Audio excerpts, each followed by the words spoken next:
Salut les passionnés, on en est encore à notre quatrième semaine déjà. Écoutez, ça fait 4 semaines, le balado va super bien. On a de plus en plus de gens qui se joignent à nous à chaque semaine. On a battu des records lors du dernier balado. On a eu des pics à 13, 14, 15 000.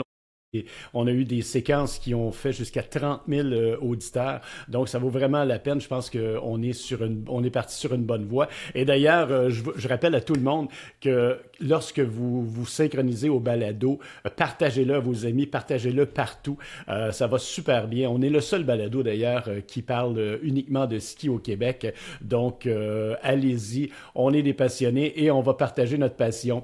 Patrick, la période des fêtes est terminée. On a eu une super période des fêtes. On a eu un petit dégel entre les deux, mais au niveau achalandage, ça n'a pas affecté. D'ailleurs, on va pouvoir en parler un peu plus tard avec Pierre Bourdage de AZ.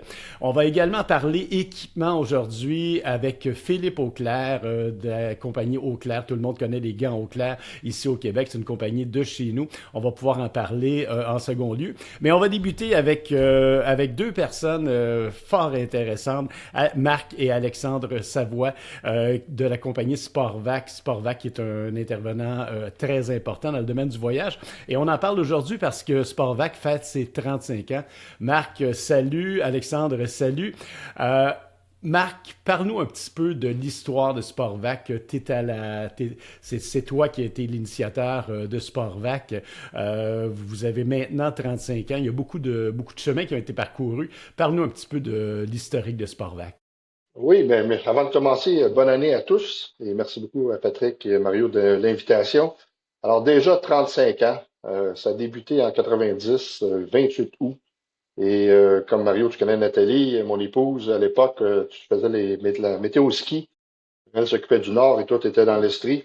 Et on a la passion que j'avais pour le golf et le ski, je voulais le transmettre aux clients, vu que j'étais un ancien coureur de ski alpin, je m'entraînais très jeune sur les glaciers déjà et les contacts que j'avais en Europe, on a décidé de prendre les deux passions et de créer le nom Sport Vac, qui était pour Sport Vacances, déjà 35 ans. Quand on a la passion du travail, je peux vous dire que 35 ans a passé comme un éclair à travers de plein de belles choses. On a voyagé plus de 75 000 passagers quand même en 35 ans. On a attaché le golf en 93, 95, la Formule 1, qui était sur une plateforme Internet au tout début. De 97 à 2005, on s'est envolé sur la planète à vendre des Grands Prix de Monaco, l'Italie, Montréal, Monza. Et suite à ça, on a rajouté, après la pandémie d'ailleurs, ça a été quand même un laps de 20 ans, on s'est comme repositionner l'entreprise familiale avec Alexandre qui est à bord du bateau depuis 2017, Florence au niveau du RH et Jean-Christophe au niveau de la technologie. Et on a grandi là-dedans tout de suite après la pandémie, qu'on rajoute des volets, dont le pickleball, les camps de tennis, SV Collection qui regroupe les tournées vinicoles à travers le monde.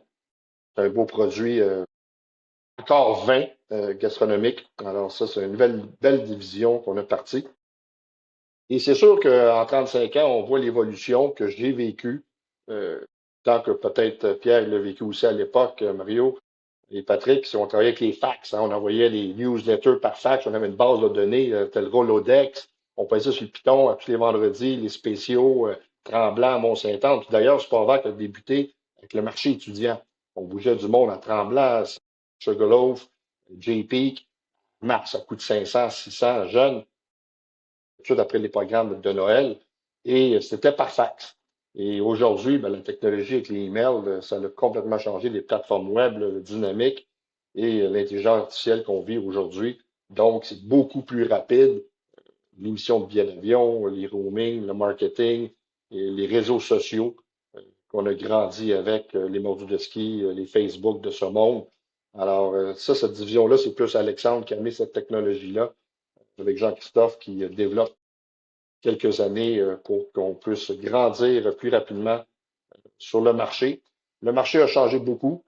Donc, si on parle de l'Europe, à l'époque, le Québec, on pouvait générer environ 5 000 passagers par année. Bon, aujourd'hui, on parle d'autour de 15 000 et on parle des nouveaux pays émergents qui est le Brésil, les Émirats, l'Israël. Il y a un nouveau marché qui s'en vient, les Indes, qui inonde le marché. qui changent vraiment la position, comme les clubs med qu'on vend beaucoup, qui sont à l'international. Et l'offre et la demande, ben, le problème, c'est que la demande est 30% de plus par année, mais ils ne créent pas de nouveaux villages dans les Alpes. Donc, ça met beaucoup de pression sur le marché. Il faut booker les voyages 10 mois d'avance. Avant, on bookait, vous vous rappelez, il y avait les ski shows à Bonaventure. On bookait nos voyages en octobre, novembre.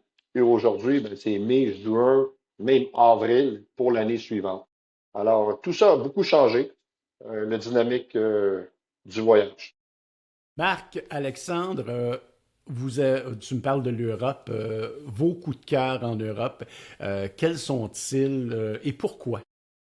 Ça, c'est une bonne question, hein. Souvent, les gens posent c'est quoi les coups de cœur qu'on a. Ça dépend de ce qu'on recherche, ça dépend de ce qu'on veut, fait que vivre. Mais souvent, moi, je dis tout le temps, vivre les Alpes, c'est de vivre avec un village authentique, que ce soit Val d'Isère, Verbier, Zermatt, Saint-Maurice. Alors, on garde quand même une entité d'un beau village des Alpes qui ont bâti une station de ski autour et non faire le contraire comme Valto, qui est plus béton, l'architecture différente, mais on est un village plus en altitude à 2200 mètres, malgré que on parle de Val d'Isère qu'on est à 1900 mètres. Alors, oui, euh, autant Zermatt, c'est le village authentique qu'on recherche avec l'option de ski. Marc-Alexandre, le réchauffement climatique apporte beaucoup de changements au niveau des destinations. Je pense qu'aujourd'hui, on se doit probablement de choisir des destinations qui sont plus en altitude. Quelle a été l'incidence des changements climatiques sur votre marché? Encore une fois, ça nous met beaucoup de pression là, par rapport, quand je parlais des pays émergents, mais ça, on parle, oui, des villages comme Val Thorens, on parle de Val d'Isère, Zermatt, Saint-Anton, on va aller du côté italien, Cortina. Mais ça, les gens savent, pour réserver d'avance pour notre disponibilité, par contre, c'est un village d'altitude, c'est important. Oui, c'est un choix. Malheureusement, en bas de 1500 mètres, on l'a vécu il y a 2, 3 ans. Rendu en mars, très difficile. Début de saison difficile. On regarde juste cette année. Début de saison très agressif. Réchauffement pendant la période des fêtes. Il y a eu beaucoup d'accidents, malheureusement. Des plaques d'avalanche avec des vents. Et là, ça refroidit énormément cette semaine. Et après ça, ça va se réchauffer d'ici 10 jours.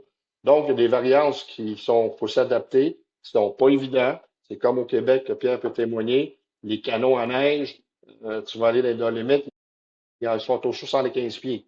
Et puis ça, on le vit, malheureusement. Autant le système d'enneigement à Val d'Isère, qui est exceptionnel, qui travaille là-dessus très fort, ils n'ont pas le choix. Marc, Marc ou Alexandre, c'est encore le temps, je pense, cet hiver. Il y a encore de la place pour booker des voyages, mais c'est de plus en plus restreint. Comme tu le disais, il y a de plus en plus de demandes extérieures qui nous viennent des pays émergents. Est-ce qu'il y a encore de la place pour des gens qui voudraient voyager à ce temps-ci de la saison? Oui, il Ben, lui je reste la dirais, place, Alexandre, pour en parler. ouais, ben, je dirais, tu sais, janvier, autant dans l'Ouest canadien qu'en Europe, c'est pratiquement complet. Février, il va rester quelques spots, si on peut dire. Mais comme que Marc mentionnait, c'est les grosses destinations, Val Thorens, Val d'Isère, Tignes, qui sont en, mettons, 2000 mètres et plus. Malheureusement, les gens ont réservé d'avance. Tu sais, on parlait de numérique plus tôt, les gens sont informés, le savent. Tu sais, Patrick qui en fait énormément de voyages aussi. Les gens, ils réservent d'avance quand ils veulent sécuriser leur voyage futur pour des destinations comme qu'on discute de Val Thorens, Val d'Isère, parce qu'ils veulent s'assurer d'avoir une place. Parce qu'actuellement, il ne reste plus grand-chose en Europe, à part Mars. Mars, il nous reste encore quelques places. Puis on peut trouver aussi autres places ailleurs, là, mais je dirais que Mars, ça va être le seul temps Seule d'année qui option reste. Ouais. possible. Donc, on a un bon choix sur les deux Alpes, le produit de Malambra, qui est deux Alpes qui est exceptionnel, hein. Les camps d'entraînement, l'équipe du Québec, SQA, s'entraîne là au mois d'octobre, début novembre. C'est quand même exceptionnel comme beau petit village. C'est dans le coin des Alpes d'Huez, de la Grave. C'est une belle place. Il nous reste quelques places. Et puisqu'on parle des deux Alpes, là également, une station de ski qui est en altitude. Je pense qu'on parle entre 1300 et 3000 mètres, quelque chose du genre. Est-ce que je me Glacier, trompe, oui. Alex? Oui, le glacier est à 3300 mètres. Ils ont un nouveau télésiège de 24 passagers, pas télésiège, téléphérique, qui ont été bâti il y a 2 ans. Je te dirais, c'est le plus gros projet qui s'est fait dans les Alpes françaises. Il a coûté 100 millions d'euros, qui part du village en bas directement au bas du glacier. Et après, on prend un funiculaire en dessous du glacier pour arriver en haut sur le glacier. C'est exceptionnel. On parle de voyage, on parle d'Europe, on parle de l'Ouest canadien. Alex, beaucoup de questions de la part des voyageurs normalement. Si tu avais des conseils à donner aux gens qui voyagent, est-ce qu'on apporte nos skis? Est-ce qu'on loue les skis là-bas? Est-ce qu'on apporte nos bottes à bord? Est-ce qu'on on met nos bottes dans nos bagages?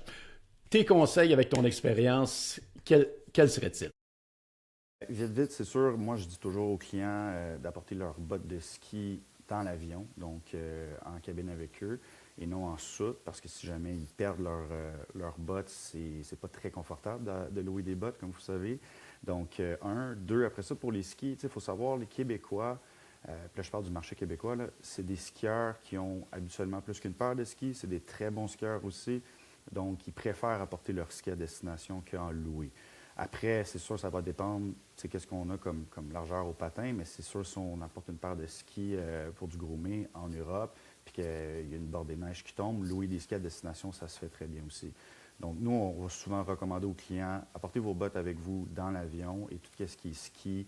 Si vous avez plus qu'une paire de skis, apportez les deux, mais sinon, apportez votre paire de skis que vous êtes habitué, puis à la limite, vous pouvez en louer à destination, puis ça se fait très, très, très facilement, là. Une question qu'on a fréquemment, on parle d'assurance. Qu'est-ce que tu conseilles aux gens comme assurance? Je sais qu'il existe la carte neige, la carte blanche. Qu'est-ce que vous conseillez, vous autres, en tant qu'experts? Ça, c'est une bonne question, Mario. Souvent, c'est des gens, on est assuré par les cartes de crédit ou nos assurances Manuvie ou l'assurance de l'entreprise. En Europe, malheureusement, oui, c'est vrai, ils vont tout couvrir. Mais quand il arrive un accident live sur la montagne, si vous n'avez pas la carte blanche, ben, automatiquement, oui, ils vont prendre les procédures, le patrouilleur. Le patrouilleur a la décision de vous évacuer en hélico si la température le permet, ou de prendre le bobsleigh et vous descendre en bas, ou par la télécabine. Donc, un engagement automatiquement d'un appel d'un patrouilleur, ça peut varier de 350 à 400 euros. Et selon le processus, après, qu'est-ce qu'il détermine lui-même, s'il appelle le médecin, l'évacuation de l'hélico, ben là, ça peut monter dans les 3 000 à 4 000 euros facilement. Et si vous avez la carte carré blanc, ben, automatiquement, vous payez absolument rien. Sinon, vous allez payer. Je l'ai vécu plusieurs fois avec des clients. Le client paye sa carte de crédit. On va au poste de police, aux gendarmes, prouver que c'est payé, le pisteur est payé, tout le monde est payé, et il vous redonne vos skis. Alors, il y a une perte d'une heure minimum de courroyage, tu n'as pas besoin de ça. Alors, fortement, pour 3,50 €, ça vaut réellement la peine de prendre cette passe-là pour la semaine qui coûte 25-28 €. Ouais, effectivement, je l'ai vécu avec certains skieurs, une amie proche, et elle n'avait pas la carte, et puis elle a dû défrayer tout ça. C'est sûr que par la suite, ces assurances ici ont défrayé, mais c'est tout un processus. C'est long, c'est laborieux, et effectivement, je pense que c'est un conseil judicieux. Alexandre, Marc, merci beaucoup d'avoir été avec nous. On vous souhaite un 35e absolument incroyable. Je sais que vous avez plein de plans pour les prochains mois, pour les prochaines années. Maintenant, Alex et les enfants se joignent à toi, Marc. Tu as de la relève, donc je pense que Sportvac est sur la bonne voie. Merci beaucoup, les gars. Merci d'avoir été là. Et puis, on vous souhaite un super Merci. hiver. Merci, Merci, merci Mario. Marc et Alexandre. Puis félicitations pour votre 35e. Petit point. Mon premier voyage de ski en Europe était avec Sportvac en 91. Il là là. Donc, dans vos premiers 75 000 clients. C'est bon, merci, Patrick. J'aimerais aussi féliciter Philippe, là, qui va se joindre à vous tantôt. Là. Philippe, on était à l'école ensemble, plus jeunes, puis maintenant on se retrouve à prendre la relève de l'entreprise familiale. Là. Fait que félicitations aussi, Philippe. D'ailleurs, on a fait une belle promotion avec Philippe, les gants au clair, dernièrement, un tirage de voyage, ça a super bien fonctionné. Alors, merci. Très heureux aussi. Salut les Merci, boys. gars. Merci. Pierre Bourdage, Pierre, on est des chums depuis longtemps. On a skié ensemble à l'époque où tu étais à l'Académie de ski de Bromont. On s'est toujours suivi un peu dans notre parcours professionnel. Pierre, tu es maintenant PDG à AZ. Tu es là depuis combien de temps, Pierre? Depuis 7 ans, je suis arrivé à l'automne 2018, quelques mois après l'acquisition. Depuis l'acquisition, Pierre, il y a eu énormément de changements. Il y a eu plein de choses qui se sont passées à RZ, de belles choses d'ailleurs, et je peux en témoigner personnellement.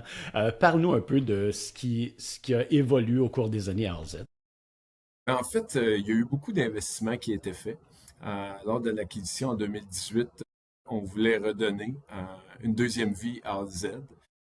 C'est un joyau dans l'Estrie. Il y a 4 belles montagnes, RZ en fait partie.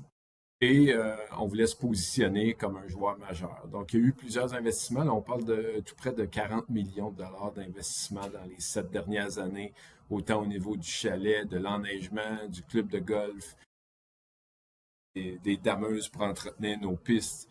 Donc, on a fait quand même un virage important dans ces 7 dernières années-là pour nous amener aujourd'hui un produit d'envergure, puis en même temps, bien évidemment, on est reconnu pour nos conditions de ski à laquelle les gens disent qu'on a des très belles conditions ici.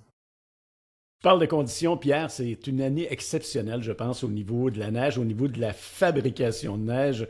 Vous avez réussi à compléter votre enneigement. On parlait juste avant le début du balado que vous étiez maintenant à 100%. Qu'est-ce qui s'est passé cette année pour que ce soit aussi productif? En fait, il y a plusieurs choses, mais une des choses dans les investissements qu'on a fait des 7 dernières années, on a investi 14 millions dans le système de fabrication de neige. Donc, on a un système excessivement performant. Vous le savez, là, on en a parlé tantôt avec les changements climatiques. Il faut s'ajuster. Dans le fond, cette année, c'est la première fois qu'en décembre, on a des températures soutenues jour après jour. Généralement, on va faire à peu près un 200-300 heures d'enneigement en décembre. Cette année, on a fait 700 heures d'enneigement au mois de décembre. Donc, on a fait de la neige presque à tous les jours, 24 heures sur 24, 7 jours par semaine. Donc, c'est sûr que de faire de l'enneigement à moins 10, moins 15 versus faire de l'enneigement à des températures marginales comme moins 5, ça fait toute une différence. On transforme 80 à 90% de l'eau en neige. Donc, ça nous a permis d'enneiger l'ensemble du domaine en décembre. Donc, le 30 décembre, on est ouvert. 100% du domaine skiable enneigé mécaniquement est ouvert, ce qui est du jamais vu. Qu'est-ce qui se passe à AZ cette année au niveau promotion, au niveau tarif? Parle-nous un peu de tes produits auxquels les gens peuvent adhérer en ce moment. Écoute, je sais que vous avez des produits sur semaine, vous avez des produits qui sont adaptés à différents besoins. Parle-nous un peu. En fait, la première chose, je dirais que cette année, le 18 décembre, on a fêté le 60e anniversaire d'AZ. Donc, AZ a ouvert le 18 décembre 1965. Donc, on est très fiers de pouvoir continuer l'aventure. C'est une histoire qui se poursuit et qui continue de s'écrire. Donc, on est très fiers de cette aventure-là. Évidemment, on a plusieurs produits et promotions. Donc, c'est clair que pour nous, on est une station familiale. C'est un de nos objectifs premiers. Et aussi de faire découvrir aux gens l'amour du ski.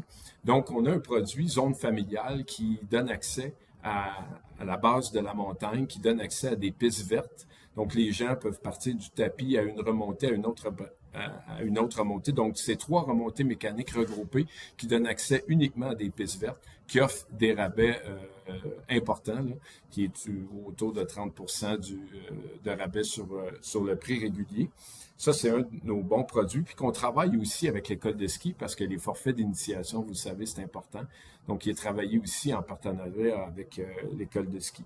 On a aussi des produits comme les multivisites. Plus vous achetez de visites, plus vous économisez. On a du 2 visites, du 4 visites, 6 visites, 8 visites. Et c'est des billets flexibles, donc vous pouvez les utiliser quand vous voulez. On a aussi des rabais en ligne. Quelqu'un qui va acheter un billet de journée unique peut acheter en ligne. Vous savez, avec la technologie, on a investi tout près d'un demi-million il y a 4 ans dans le système RFID. Donc, ce qui permet aux gens de pouvoir acheter leur billet en ligne, de se présenter à un de nos points d'accès ici à la montagne, qu'on appelle des distributrices à billets.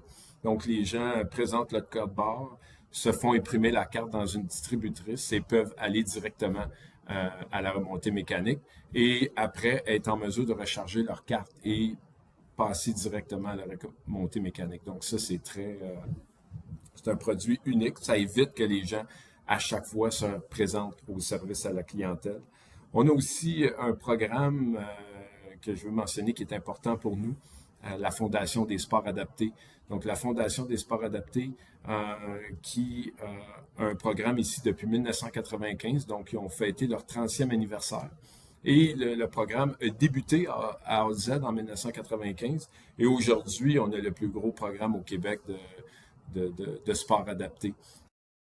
On en est très fiers et c'est une aventure aussi qui se poursuit. Donc, plusieurs forfaits. On a des forfaits et aussi les gens qui veulent venir skier à la montagne à la semaine de relâche. On va avoir le forfait famille qu'on avait dans le temps des fêtes qui va être renouvelé pour la période de la semaine de relâche. Pierre, vous avez un très, très beau produit ski, mais en même temps, lorsque vous avez fait les rénovations, vous avez rénové complètement le chalet et vous avez de l'hébergement, vous avez de la restauration. Parle-nous un peu. En fait, on a un 10 chambres, donc c'est pas un gros hébergement, mais les gens apprécient. C'est un ski-in, ski-out, donc et qui est presque complet en tout temps. Je dirais que dans les périodes très occupées, il faut réserver presque un an d'avance, qui est aussi très occupé durant l'été pour la saison de golf. Mais oui, tu as raison. Le chalet était rénové, le bar, le restaurant. Donc, on a maintenant deux créneaux. La restauration, maintenant, n'est pas un service nécessairement aux skieurs, mais est aussi un restaurant. Donc, on s'est positionné vraiment comme une offre de restauration. Puisqu'on a un hôtel, on offre des tables d'hôtes, 3 services. Mais on a aussi l'ambiance d'après-ski, Mario, à laquelle tu fais référence. Absolument, absolument. On dirait que tu me connais. Ou à tous les samedis soirs, ou durant les fêtes, ou durant les périodes de relâche, on a des activités, on a des groupes de musique, une ambiance très festive les samedis soirs. On a aussi les mercredis festifs. À tous les mercredis, on a un groupe aussi de musique la semaine. C'est très populaire. Donc, on a plusieurs activités. Si vous consultez le site Internet dans les événements, vous allez voir toutes les activités qu'on a au cours de la saison. Mais oui, tout à fait, on a une ambiance très festive à la montagne. Pierre, on vient tout juste de terminer la période des fêtes. Comment ça a été la période des fêtes? J'ai eu des échos de plusieurs montagnes pour qui ça a été excellent. C'était de même pour nous. Vraiment un temps des fêtes excellent. C'est très rare qu'on ait une météo hivernale en décembre soutenue. Oui, malgré un petit soubresaut, les conditions étaient extraordinaires. On a reçu de la neige. Là, on est rendu déjà à plus de 200 cm de neige reçue depuis la fin novembre. Puis, comme mentionné, au niveau de la fabrication de neige, on a terminé notre fabrication de neige. Donc, dans toutes nos pistes enneigées mécaniquement, on a tout près d'1 mètre de neige. Donc, on ne manquera pas de neige pour l'hiver et les conditions sont exceptionnelles. On a investi aussi dans des nouvelles dameuses qui nous permettent d'être très efficaces. Et on a aussi, vous savez, là, on en a déjà parlé, mais AZ est la première station de ski au Québec à avoir reçu sa certification OR en développement et tourisme durable. Et on a aussi gagné le prix de l'industrie touristique du Québec en tourisme responsable et durable l'automne dernier. Donc, notre dameuse qu'on a reçue est une dameuse aussi avec de l'huile biologique, donc et de l'huile biodégradable. Donc, c'est sûr que toutes nos technologies et tout ce qu'on fait à la montagne est fait en fonction du développement et d'un tourisme durable. C'est très important pour nous. Pierre, merci infiniment d'avoir été avec nous ce matin. Pierre, c'est sûr qu'on va aller te visiter cet hiver. D'ailleurs, je devrais y aller au cours de la semaine prochaine. Et puis, j'invite tout le monde qui sont pas allés à AZ depuis longtemps à aller vous visiter. Écoutez, c'est vraiment un joyau. Tantôt, tu parlais de qualité d'entretien des pistes. C'est vraiment exceptionnel. Il y a peu de gens sur semaine. Il y en a de plus en plus, mais il y a moins de gens sur semaine que dans certaines stations. Et je peux en témoigner personnellement. Vous commencez à skier le matin, il y a des pistes damées et vous terminez la journée. Il y a encore des endroits où c'est damé. C'est vraiment fantastique. Donc, Pierre... Oui, et sans oublier aussi les paysages à couper le souffle avec la vue imprenable sur avec le lac. Donc, c'est clair que c'est une expérience à découvrir. une des rares montagnes avec la vue sur l'eau, en effet. Dernier point, Pierre, vous offrez également la randonnée alpine. Tout à Je voulais fait. en parler, j'oubliais. Ben non, mais c'est que c'est un très bon point. Effectivement, la rando alpine, de plus en plus, on a développé d'autres sentiers. On vient de refaire toute notre signalisation. Il y a des nouveaux sentiers qu'on a ouverts. On est ouvert 2 jours. Puis les sentiers, j'en ai fait personnellement hier. Donc, les sentiers dans le bois sont très, très beaux. Mais avant les heures d'ouverture et après les heures d'ouverture, les gens peuvent pratiquer la rando alpine dans certaines pistes aussi et pouvoir descendre à la lampe frontale. On a un très, très beau produit, encore là, encore une fois, avec des vues imprenables sur le lac lorsqu'on fait de la rando du côté est, c'est magnifique. Pierre, merci infiniment. Je te souhaite un magnifique hiver, puis on va se voir d'ici très peu de temps.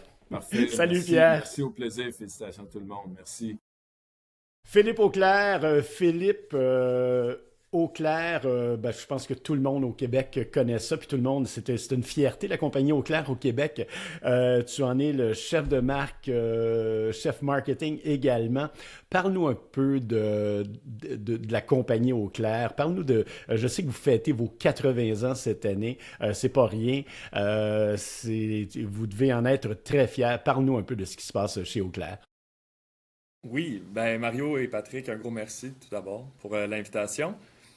Effectivement, au clair, on tourne 80 ans cette année. Écoute, c'est un très gros milestone, puis je pense que on est très fiers de ce qu'on a accompli, mais aussi on est très heureux d'avoir tous les Québécois derrière nous. Comme tu as dit si bien Mario, tous les Québécois connaissent au clair, mais c'est pas mal à cause de vous qu'on en est où est-ce qu'on en est aujourd'hui.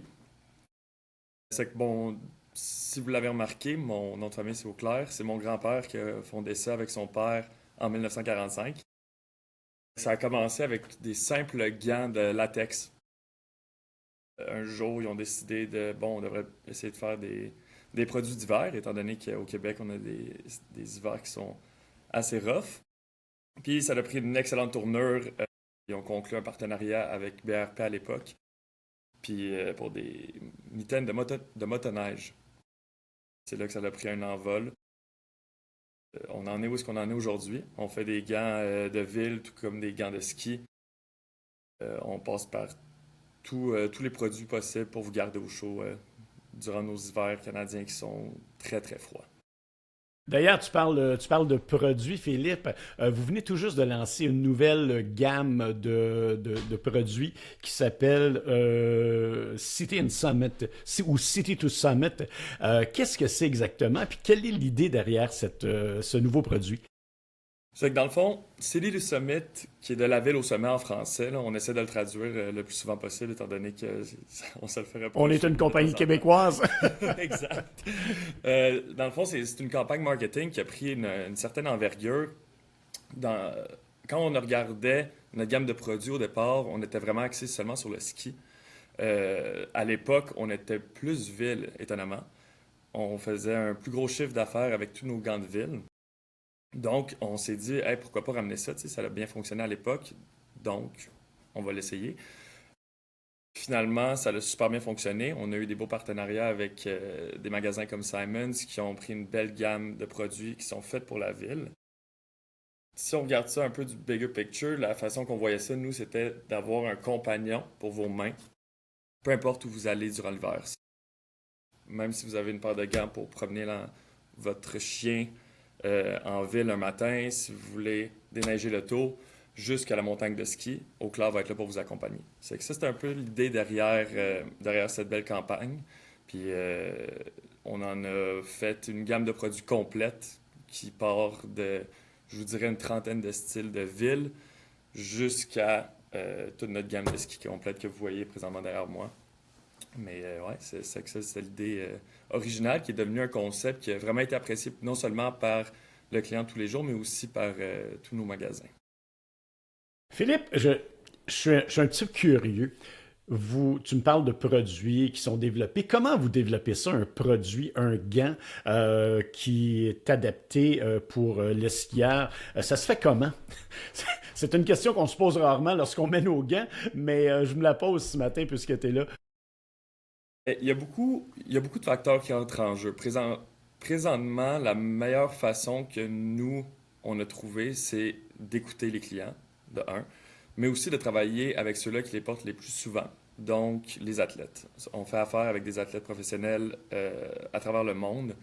Puis ces gens-là portent nos gants environ 250 jours par année. C'est eux qui vont nous donner les meilleurs commentaires puis les meilleures astuces sur OK, ça c'est une partie qu'il faudra améliorer. Par exemple, on a déjà eu un certain problème avec une paume de main qui était trop molle, c'est que le cuir il s'abrasait plus facilement. Ce qu'on a fait, c'est qu'on a retravaillé sur ça pour faire une paume qui était renforcée. Mais c'est vraiment les athlètes qui vont nous donner des excellents commentaires, mais aussi, veut pas, le client de tous les jours, monsieur, madame, tout le monde, qui font du ski une fois par week-end durant 4 mois durant l'hiver. On va prendre leurs commentaires, puis ensuite, on va développer des produits. Ce qu'on fait en ce moment, je vous dirais qu'on a notre gamme de base. Donc, on a nos modèles qui sont aimés depuis des années de toute notre clientèle. Puis ce qu'on va faire, c'est qu'on va juste les améliorer année après année. On va ressortir une version 2, une version 3, une version 4, toujours en l'améliorant. Puis aussi, on va essayer de tester un peu le marché en sortant des tout nouveaux produits que notre designer elle-même va confectionner ici à Montréal. Puis on va envoyer ça en testing après à nos athlètes qui sont partis à travers le monde. Ils vont nous donner leurs commentaires. Puis c'est à ce moment-là qu'on va les retravailler puis sortir ça sur le marché. Vous avez des produits qui sont spécifiquement dédiés aux femmes. Je pense que vous avez une collection ou une collection, en tout cas un mouvement qui s'appelle Power Girl. Parle-nous-en un peu. Power Girl, je vous dirais que c'est incroyable comme mouvement puis comme collection. C'est que ce qui s'est passé avec tout ça, ça a pris une envergure que jamais j'aurais pu m'attendre. Les gants en général et les mitaines ont toujours été un fit qui est unisexe, si je peux utiliser le terme. Donc, ce qu'il fallait que les femmes fassent, c'est qu'ils downsize pour avoir la grandeur qu'il leur faisait. Donc, tout était fait basé sur les modèles pour hommes, les grandeurs pour hommes. Puis, on appelait ça unisexe. Notre designer, elle, quand elle a remarqué qu'il n'y avait pas aucune marque qui faisait des gants spécifiques aux femmes, mais avec, c'est la même performance, tout est pareil, c'est simplement le fit qui va être différent. Donc, on a parti une ligne, il y a, je vous dirais, environ 4 ans. À l'époque, c'était seulement 4 ou 5 produits, c'était vraiment exploratoire. De des gants mitaines qui étaient vraiment dédiés seulement aux femmes, avec des fits qui étaient faits pour femmes, donc qui étaient un peu plus minces, qui étaient faits à la bonne longueur. Pour les gants, c'était des doigts qui étaient un peu moins larges, moins épais.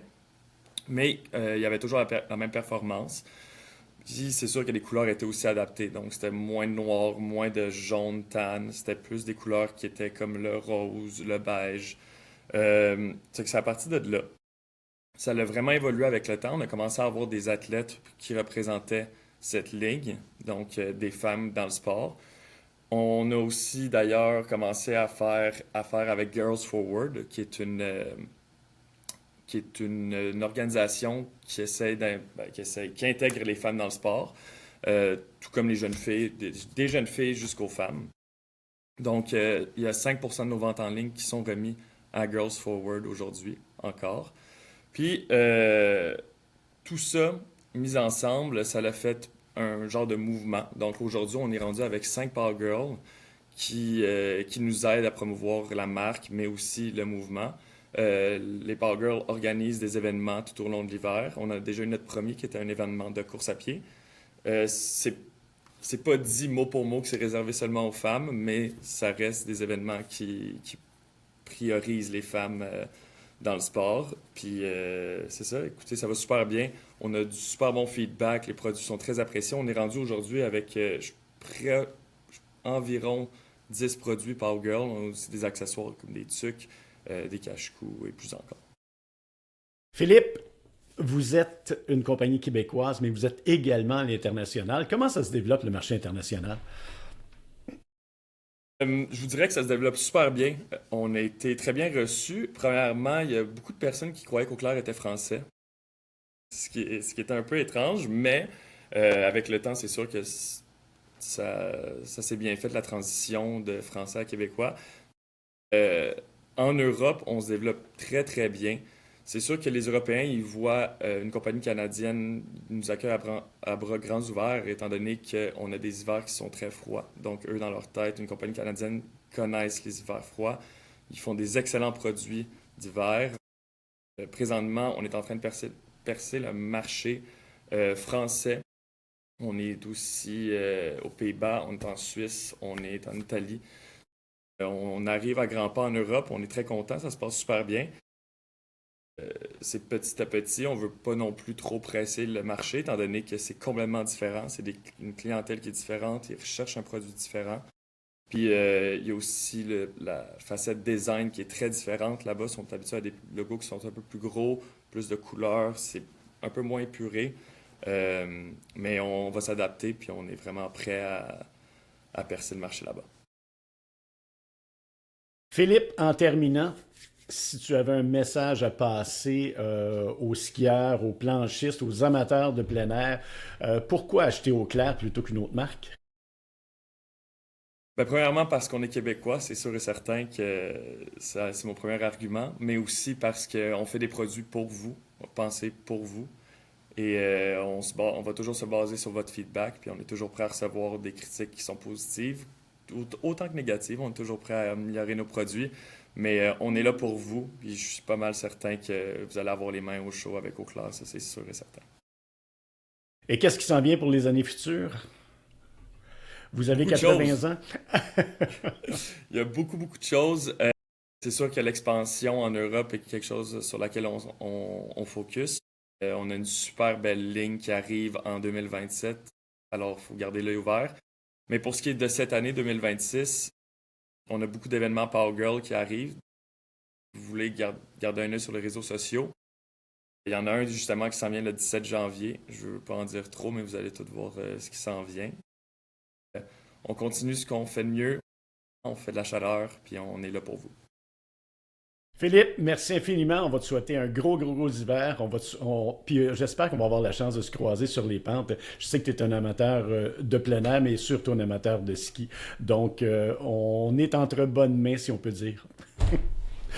C'est certain. Au plaisir. Merci, les gars. Merci. Salut.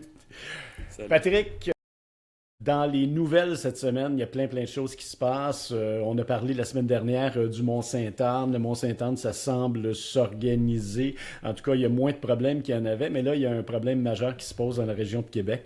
Les gens ne sont pas très chanceux dans la région de Québec cette année. Il y a une grève qui vient qui est déclenchée au massif de Charlevoix. Ça fait déjà quelques jours que les employés sont sortis. L'opération est suspendue. Donc, on va espérer que cette semaine, que les négociations se poursuivent et puis qu'on trouve une entente. Il semble, selon ce que j'ai lu, ce que j'ai entendu, que le syndicat est sorti plus rapidement que prévu, ce qui a créé une certaine confusion, une certaine surprise au niveau de l'employeur. Donc, on espère que cette semaine, là, tout ça va rentrer dans l'ordre, là. Non, en effet, le monde de Québec ne sont pas choyés avec on a de la neige, mais les montagnes ne sont pas nécessairement en pleine opération. Donc, on espère sincèrement que le massif se règle le plus rapidement possible, puis que le Mont-Sainte-Anne éventuellement règle ses problèmes. Ça fait longtemps que ça dure. Mais de l'autre côté, Mario, puis il y a beaucoup de discussions sur notre page Facebook sur ce sujet-là également. Le Massif du Sud a annoncé qu'il y avait une navette qui était pour être mise en place pour emmener le monde de la grande région de Québec vers le Massif du Sud à tous les dimanches.